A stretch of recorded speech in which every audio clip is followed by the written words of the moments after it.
Marwadi university మంచి భవిష్యత్తు కోసం తెలుగు విద్యార్థులు ఇష్టపడే university. Call 9059052378 9059052379.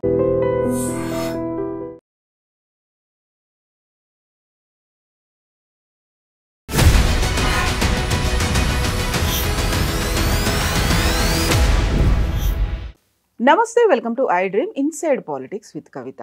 Kaleshwaram project KCR సర్కార్ అత్యంత ప్రతిష్టాత్మకంగా చేపట్టింది. అయితే అందులో పిఎస్ కూరడం వల్ల వచ్చినటువంటి సమస్యలు, రాజకీయ ఆరోపణలు, వీటన్నిటితో పాటుగా వెరీ రీసెంట్గా పీసీ ఘోష్ కమిటీ కూడా అప్పటి ముఖ్యమంత్రి కేసీఆర్తో పాటుగా మినిస్టర్ హరీష్ రావును కూడా విచారణకు హాజరవ్వాల్సిందిగా ఒక పిలుపుని ఇచ్చినట్టుగా తెలుస్తోంది. ఓవరాల్గా నేషనల్ డ్యామ్ సేఫ్టీ అథారిటీ ఏం చెప్పింది, తర్వాత పరిణామాలు ఎలా ఉండబోతున్నాయి, ప్రస్తుత సీఎం రేవంత్ రెడ్డి చెప్తున్నట్టుగా అది కాళేశ్వరం కాదు కూలేశ్వరం అనేటువంటి మాట ఎందుకంటున్నారు.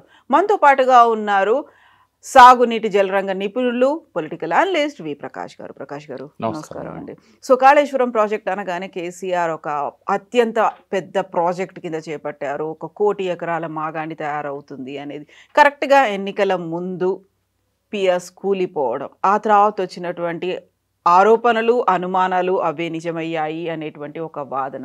ఏం జరగబోతోంది నెక్స్ట్? అసలు మంచిగా ఉండినమ్మా కాళేశ్వరం. ప్రపంచ దేశాల ప్రశంసలు అందుకున్నది. బీబీసీ లాంటి తర్వాత చాలా రకాల డిస్కవరీ ఛానల్ లాంటివి కూడా వీటిని అంతర్జాతీయంగా ప్రసారం చేశాయి. నిజంగానే ఇది ఒక జైగాంటిక్ ప్రాజెక్టు. ఎక్కడ కూడా ప్రపంచంలో అంత పెద్ద స్థాయిలో విద్యుత్ వినియోగం అంటే ఒక్కొక్క మోటారు 139 మెగావాట్లది ఎక్కడా లేదు ప్రపంచంలో. ప్రపంచానికి ఒక దారి చూపెట్టింది కాళేశ్వరం. ఎంత దూరమైనా కూడా నీళ్లను ఎత్తిపోయొచ్చు అని చెప్పేసి.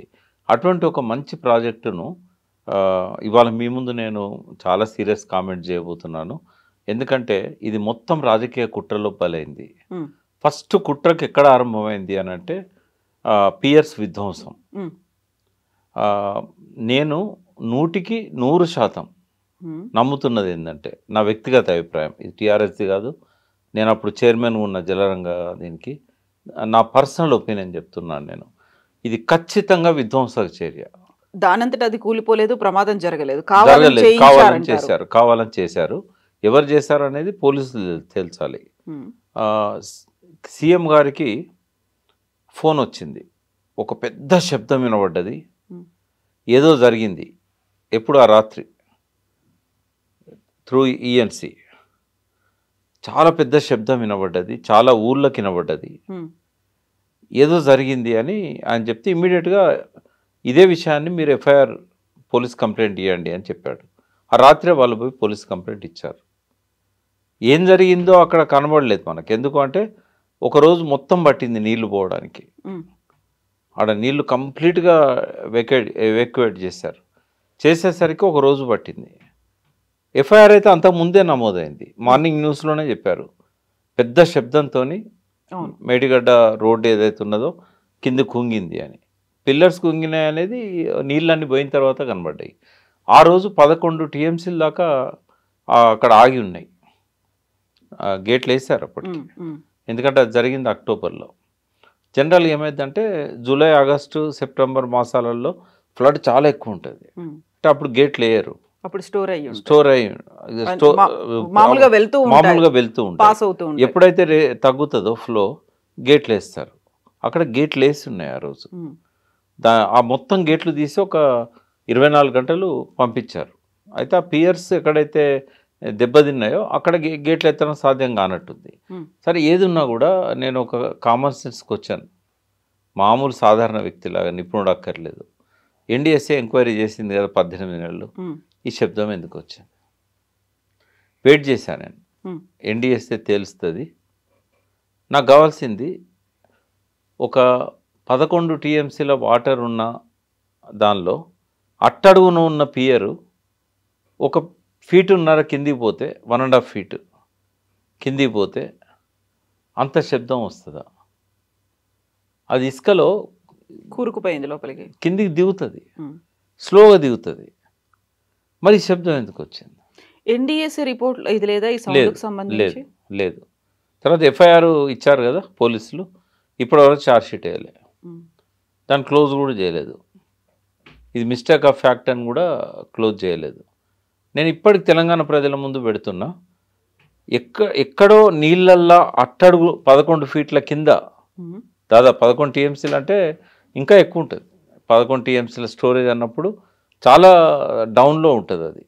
అక్కడెక్కడనో పియర్ కిందికి జారితే ఈ శబ్దం వస్తుందా? అచ్చా, పైన ఎక్కడైతే రేడియల్ గేట్స్ ఉన్నాయి, గేట్స్ దగ్గర కొంచెం క్రాక్ వచ్చింది. ఆ క్రాక్స్ వస్తే పరపర అన్నట్టు వస్తుంది తప్ప విస్ఫోటనం ఎందుకు అవుతుంది, ఆ శబ్దం ఎందుకు వస్తుంది?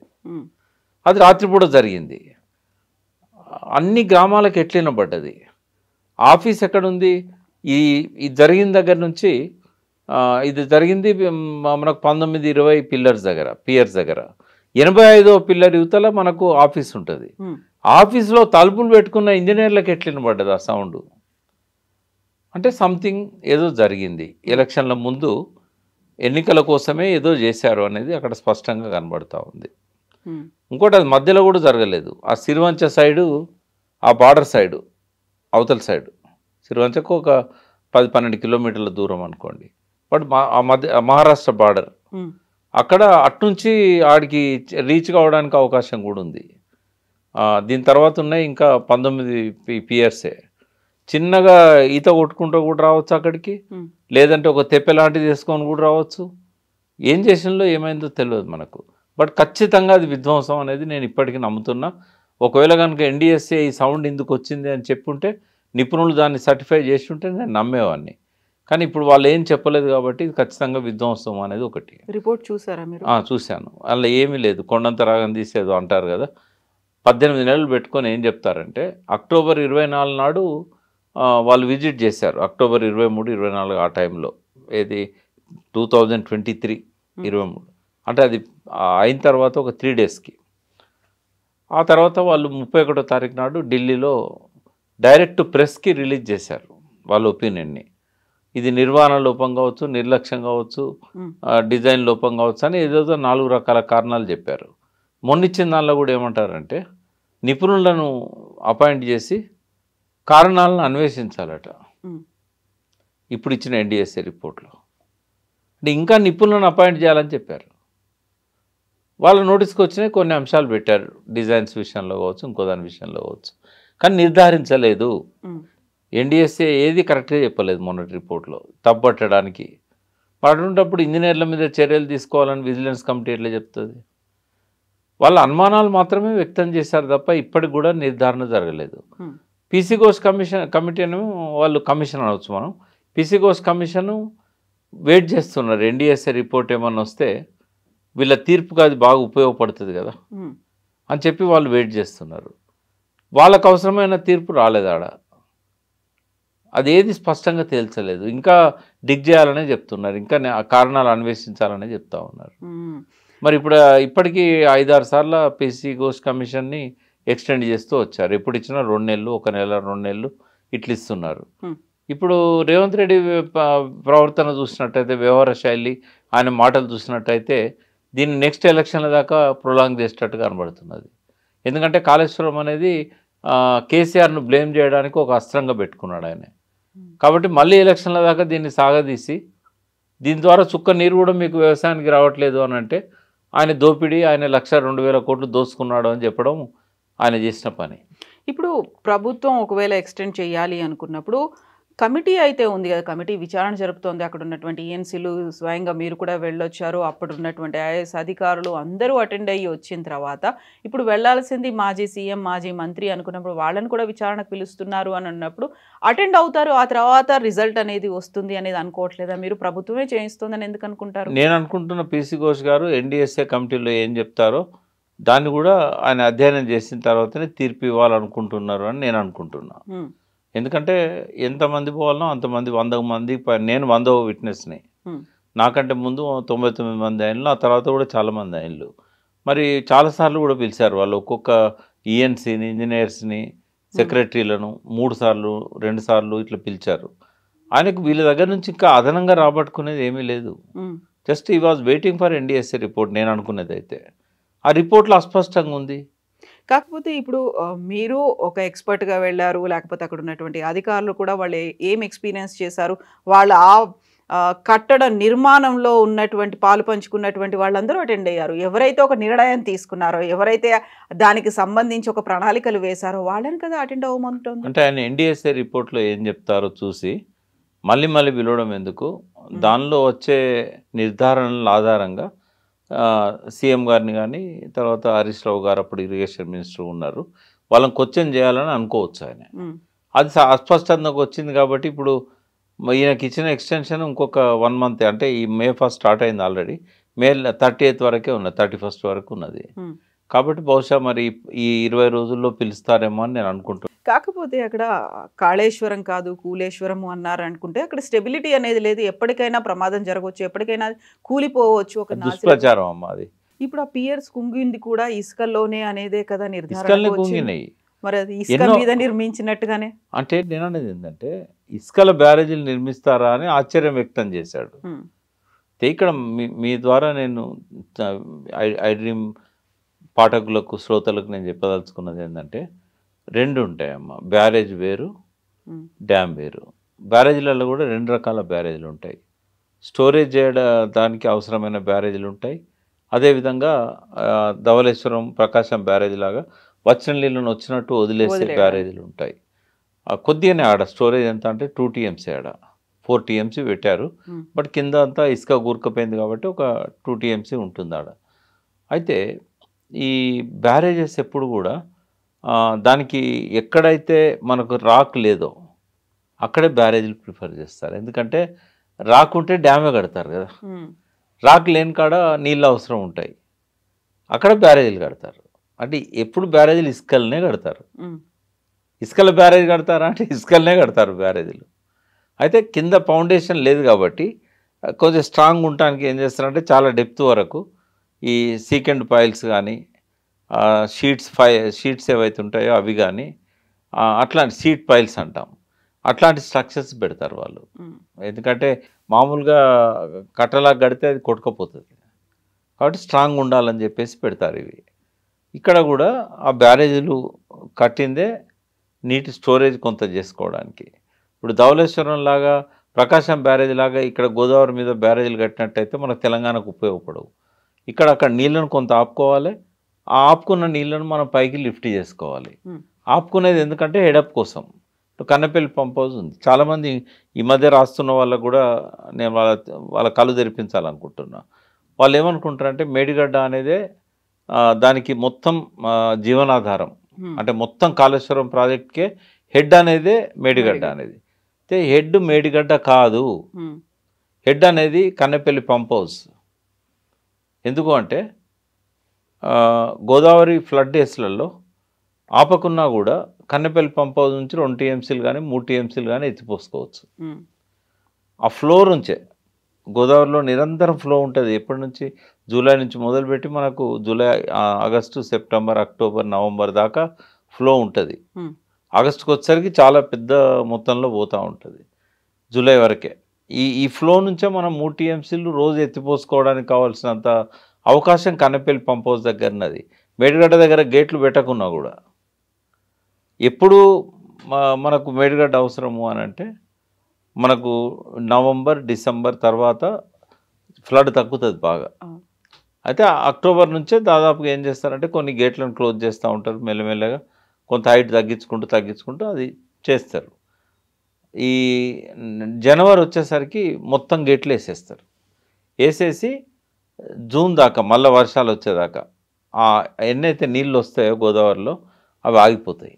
అవి ఆగిపోయిన నీళ్ళ దగ్గర ఈ కన్నెపల్లి పంప్ హౌస్ దగ్గరికి వచ్చేసరికి హెడప్ అవుతాయి కొంచెం. అంటే దాదాపు 12 కిలోమీటర్ల దూరం ఉంటుంది మేడిగడ్డకున్న Kannepalli pump house. Kannepalli pump house అనేది కాళేశ్వరం ఊర్లో ఉన్నది. ఈ 12 కిలోమీటర్ల దిగువన మనకు ఈ మేడిగడ్డ ఉంటుంది. అయితే ఇప్పుడు 2 సంవత్సరాల నుంచి కూడా ఏం జరుగుతుందంటే మేడిగడ్డ గేట్ లేకున్నా కూడా కన్నెపల్లి పంప్ హౌస్ దగ్గర నుంచి లిఫ్ట్ చేయాల్సిన వాటర్ను లిఫ్ట్ చేయట్లేదు రేవంత్ రెడ్డి ప్రభుత్వం. దానికి ఏం సాగు చూపెడుతున్నారు, అన్నారం, సుందిల్లో కూడా నీళ్లు స్టోర్ చేయడానికి అవకాశం లేదు, అందుకే నీళ్లు స్టోర్ చేయట్లేదు, లిఫ్ట్ చేయట్లేదు అని చెప్తున్నారు. అయితే ఈయనకి ఏమాత్రం చిత్తశుద్ధి ఉన్నా కనీసం క్వశ్చన్ చేయట్లేదు, ఎందుకు స్టోర్ చేయకూడదు? అదివరకు కంటిన్యూగా స్టోర్ చేశారు కదా, ఏమైనా డ్యామేజ్ అయిందా? చిన్న బుంగలు వచ్చినాయి. బుంగలు కూడా కాదు అవి, చిన్న సీపేజ్. అది రావడానికి కూడా కారణాలు ఉన్నాయి. 2019 జూన్ 21 నాడు అది జాతికి అంకితం చేశారు కాళేశ్వరం. 3 సీఎంలు వచ్చి. ఆ రోజు జయశంకర్ సార్ వర్ధంతి. ఆ తర్వాత కంటిన్యూగా ఉపయోగపడ్డాయి అవి ఆ సీజన్లో. నీళ్ళు ఎప్పుడు తగ్గినాయి? లిఫ్ట్ చేయడం ఎప్పుడు ఆపేశారు అని అంటే ఆపలేదు లిఫ్ట్ చేయడం. లిఫ్ట్ చేస్తున్న క్రమంలోనే మార్చి 23 దేశం మొత్తంలో లాక్డౌన్ స్టార్ట్ అయింది. ఈ లాక్డౌన్ అనేది జూన్ జూలై దాకా పోయింది. ఏది 100% లాక్డౌన్ ఎక్స్టెండ్ చేస్తూ చేస్తూ చేస్తూ ఆ టైంలో ఫస్ట్ ఎప్పుడైతే డ్యామ్ యూటిలైజేషన్కి తీసుకొస్తారో బ్యారేజెస్, బ్యారేజ్ కానీ డ్యామ్ కానీ ఏదైనా కానీ, ఆ టైంలో కొంత స్టెబిలైజ్ చేసుకోవడానికి చిన్న చిన్న పనులు చేయాల్సి వస్తుంది. ఎక్కడన్నా అతకలేదా సిమెంటు, ఎక్కడన్నా క్యావిటీస్ వచ్చినాయా, గ్యాప్స్ వచ్చినాయా, ఎక్కడన్నా సింక్ అయిందా కిందికి, దిమ్మెలు పోయినాయి, కొట్టుకపోయినాయి, ఇట్లాంటివన్నీ సరి చేసుకునే టైం ఎప్పుడు అంటే ఒక్కసారి వినియోగంలోకి తీసుకొచ్చాక. ఆ టైం మనకు ఈ కోవిడ్ చేయబట్టి ఎవరు పోలేదు, ఆడికి ఇంజనీర్లు పోలేదు, వర్కర్స్ పోలేదు. మొదటిసారి కోవిడ్ కాబట్టి ఎవరి ప్రాణభయం వాళ్ళకు ఉంది. ఆ మేడిగడ్డలో ఏమైనా తప్పులు జరిగాయంటే ఆ టైంలో పోకపోవడమే ఆ తప్పు. అయితే దానివల్ల మేడిగడ్డ బ్యారేజ్కి ఏం కాలేదు, కొంచెం ఇబ్బంది అయింది. ఏమైందంటే ముందటున్న కాఫర్ డ్యామ్ ఏదైతే ఉన్నదో దాన్ని తొలగించలేకపోయారు. ఒకవేళ బాంబ్ బ్లాస్ట్ అనేది కరెక్ట్ కారణం కాకపోతే రెండో కారణం అది ఎన్డీఎస్ఏ కూడా చెప్పింది, అది ఆ డెబ్రీస్ అన్ని తీసేయాల్సి ఉండే, తీయలేదని. అది కూడా హైడ్రాలిక్ జంప్కి అవకాశం ఉంది, అక్కడికి నీళ్లు బాగా వేగంగా వచ్చి జంప్ అయి పడతాయి కాబట్టి ఇసుక కదిలిపోయి ఉంటుంది అనేది ఒక ఆలోచన అది వాళ్ళది, ఎన్డీఎస్ఏ వాళ్ళది. అంటే ఏదైనా కారణం కావచ్చు. బట్ ఇక్కడ సుందిళ్ళకు అన్నారానికి ఆ చిన్న లోపం వల్ల వాళ్ళు స్టెబిలైజర్గా చేసుకోకపోవడం వల్ల అక్కడక్కడ కొంత సీపేజ్ అనేది వచ్చింది. వచ్చిన తర్వాత మళ్ళీ నెక్స్ట్ ఇయర్ దాన్ని గ్రౌటింగ్ చేసి దాన్ని అంతా మంచిగా చేశారు వాళ్ళు. సెస్మిక్ ఎఫెక్ట్ కూడా అక్కడ ఏం లేదు, భూకంపాలు ఇట్లాంటివి కూడా ఏం రాలే. అక్కడ వాళ్ళ కక్ష ఏంటంటే అదివరకు ఏదైతే డిసైడ్ చేశారో సుందిల్లది, ఆ బ్యారేజ్ స్థలాన్ని మార్చారు, ఇట్లాంటివి కొన్ని ఆరోపణలు ఉన్నాయి. కానీ బ్యారేజీలు పనికిరావని చెప్పి ఎన్డీఎస్ఏ చెప్పలేదు. ఎన్డీఎస్ఏ చెప్పనప్పుడు నీళ్ళని మేము స్టోర్ చేస్తామని ప్రభుత్వం ఎందుకు అడగడం లేదు? అంతకుముందు ఏం చెప్పారు? కొన్ని చిన్న చిన్న రిపేర్లు ఉన్నాయి, వీటిని కంప్లీట్ చేయండి అని చెప్పారు. ఎప్పుడు? అక్టోబర్ 24, 25కి వచ్చినప్పుడు విజిట్ చేసి. తర్వాత కూడా 2 సార్లు ఎన్డీఎస్ఏ బృందం వచ్చినప్పుడు కూడా ఏమన్నారంటే ఈ అన్నారం సుందిలలో బాగానే ఉన్నాయి, బ్యారేజెస్ ఏం దెబ్బతినలేదు, బట్ చిన్న చిన్న పనులు ఉన్నాయి, ఇవి చేయండి అని చెప్పారు. వీళ్ళు ఎప్పుడు కంప్లీట్ చేశారు తెలుసా? 24 జూన్ వరకు కంప్లీట్ చేశారు. మరి 24 జూన్ తర్వాత ఎందుకు నింపుకోలేదు? అక్కడ నుంచి ఎల్లంపల్లికి ఎందుకు తీసుకురాలేదు? ఎందుకు అక్కడ నుంచి ఈ సిస్టమ్ అంతా అప్ టు మల్లన్న సాగర్, కొండపోచమ్మ సాగర్ దాకా ఎందుకు నీళ్ళని తీసుకొచ్చి నింపలేదు? మేడిగడ్డకు దానికి సంబంధమే లేదు. మేడిగడ్డ అనేది మనకు జనవరి, ఫిబ్రవరి, March, April, May. But flow నుంచి లిఫ్ట్ చేయడానికి ఇబ్బంది ఏంది? మీకు గుర్తుండాలి, కేటీఆర్ గారు అక్కడికి పోయి 50,000 మందితో మేము వచ్చి మోటార్లు ఆన్ చేస్తామని చెప్పాడు. వాళ్ళు చేయలేదు అది. అయితే ఇది చేయాల్సి ఉండే.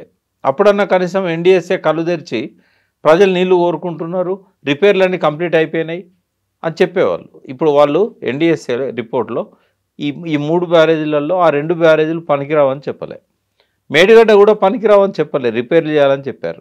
ఇద్దరు అయితే అటెండ్ అవుతారా? కేసీఆర్ అండ్ హరీష్ రావు మాత్రం ఇద్దరు అటెండ్ అవుతారు. ఎందుకు గారమ్మా? పీసీ ఘోష్ గారు పిలిచినాక అటెండ్ కాకపోవడానికి ఏముంటాయి? అప్పుడంటే ఎలక్ట్రిసిటీ కమిషన్ నరసింహారెడ్డి గారు మీడియాతో చిట్ చాట్ చేస్తూ ఒక రకంగా నిర్ధారణకు వచ్చినట్టు మాట్లాడాడు కాబట్టి ఇంకా నువ్వు నిర్ధారణకు వచ్చినాక మేము రావడం ఎందుకని చెప్పి ఆ కమిషన్నే మార్చాలని చెప్పారు, మార్చారు. సుప్రీంకోర్టు కూడా మార్చింది. అట్లా మాట్లాడడం తప్పని చెప్పి సుప్రీంకోర్టు చెప్పింది, కామెంట్ చేసి. కానీ పీసీ ఘోష్ మీద ఎటువంటి రిజర్వేషన్స్ హరీష్ రావు గారికి లేవు, కేసీఆర్ గారికి లేవు. నేను వ్యక్తిగతంగా అడిగినప్పుడు కూడా ఆయన పిలిచినప్పుడు వెళ్తామని చెప్పారు ఇద్దరు కూడా. రెండవది మేడిగడ్డ రిపేర్స్ టేకప్ చేయండి. ఎన్డీఎస్ఏ వాళ్ళు చెప్పినట్టుగా ఇప్పటికైనా నిపుణులను అపాయింట్ చేయండి, అపాయింట్ చేసి ఆ లోతుగా అన్వేషించండి. మీ గవర్నమెంట్ దగ్గరనే పోలీస్ స్టేషన్లో ఎఫ్ఐఆర్ నమోదై ఉన్నది, అది తేల్చండి, విధ్వంస చర్యనా లేకుంటే అది కాదా. ఇంకా నాన్సడం ఎందుకు, పెట్టుకోవడం ఎందుకు? ఒకవేళ మీరు అట్లనే పెట్టుకున్నారనుకోండి, రేపు ఇంకో గవర్నమెంట్ వచ్చినాక విధ్వంస చర్య అన్నప్పుడు ఏమవుతుంది? ఏదో ఒకటి తేల్చాలి కదా. పోనీ అది విధ్వంస చర్య కాదు, శబ్దం ఎందుకు వచ్చిందో చెప్పండి. నాకు ఆ సౌండ్ గురించి నాకు ఇంట్రెస్ట్ ఉంది. ఆ సౌండ్ ఎందుకు వచ్చింది? ఆ ప్రాంత బిడ్డగా, గోదావరి తీరాన పుట్టిన బిడ్డగా నాకు ఆ కన్సర్న్ ఉన్నది.